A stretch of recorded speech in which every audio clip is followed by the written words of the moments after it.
ঈদের দিনে অনেক গুরুত্বপূর্ণ সুন্নত হচ্ছে কি, আপনি ফজরের আগে উঠবেন, ওইটা কি একদম মেসক টেসক করে সুন্দরভাবে, ঠিক আছে, সম্ভব হইলে ফজর আগে উঠে তাহাজ্জুদ পড়বেন, কারণ ঈদের রাত্রের ফজিলত অনেক বেশি আল্লাহ তাআলার কাছে, ঠিক আছে। সম্ভব হইলে এতেকাফে থাকবেন, কি ঈদের মাঠে যাওয়ার আগ পর্যন্ত এতেকাফে থাকা যায় না, হুজুর খালি রমজানে থাকা যায়, এরপরে থাকা যায় না, এরপরে কি আমরা থাকছি জীবনে, আপনি কোন কে না এই কমও আছে যে লেগে করি। সুতরাং আজকে রাত্রে এসে কি করতে পারবেন, এতেকাফে থাকতে পারবেন, ঠিক আছে। আর এই পুরো 10 দিনই থাকতে পারতেন, কিন্তু থাকেন নাই তো কেউ। নফল এতেকাফ যখন ইচ্ছা তখন থাকা যায়, ঠিক আছে।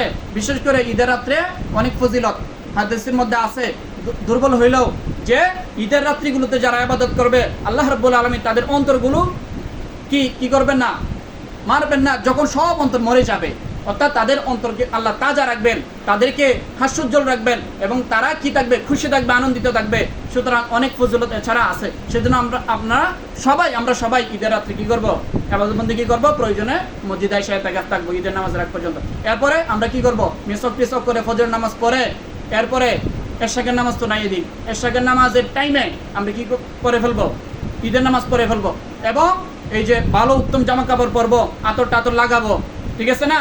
এবং এই যে ঈদের নামাজের আগে কিছু খাবো না, ঈদের নামাজের আগে কিছু খাবো না, খাবো কোন সময়, ঈদের নামাজের পরে। হুজুর পেটও খিদা লাগে, যদি পেটও খিদা লাগে, বাস্তবিত লাগে, ঠিক আছে।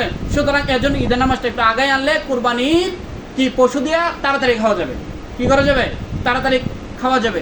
এবং সৌদি আরবে ওরা ফজরের নামাজ পড়ে কিছুক্ষণ বসে থাকে, খালি সূর্য উঠার মাকরু ওয়াক্ত চলে গেলেই, হারাম ওয়াক্ত চলে গেলেই তারা কি পড়ে ফেলে, ঈদের নামাজ পড়ে ফেলে। এটা কুরবানি ঈদ, রোজা ঈদ। কিন্তু আমরা কি এগুলো করি না, অথচ করা দরকার একটা বিষয়ের উপরে আমল করার জন্য। সেটা কি, কুরবানির গোশত দিয়ে আপনি যদি আর্লি খাইতে চান, অন্য কিছু খাওয়ার আগে, এবং এই সুন্নতের উপরে যদি আমল করতে চান, তাহলে আপনার তাড়াতাড়ি নামাজ পড়তে হবে। কি করতে হবে, তাড়াতাড়ি নামাজ পড়তে হবে।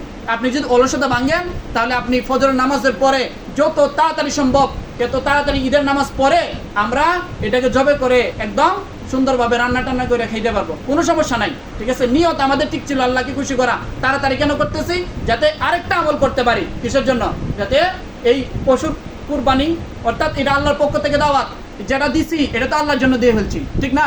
আবার আল্লাহ আমাদেরকে রিটার্ন দিতেছে, যে বান্দা তুমি খেয়ে ফেলো।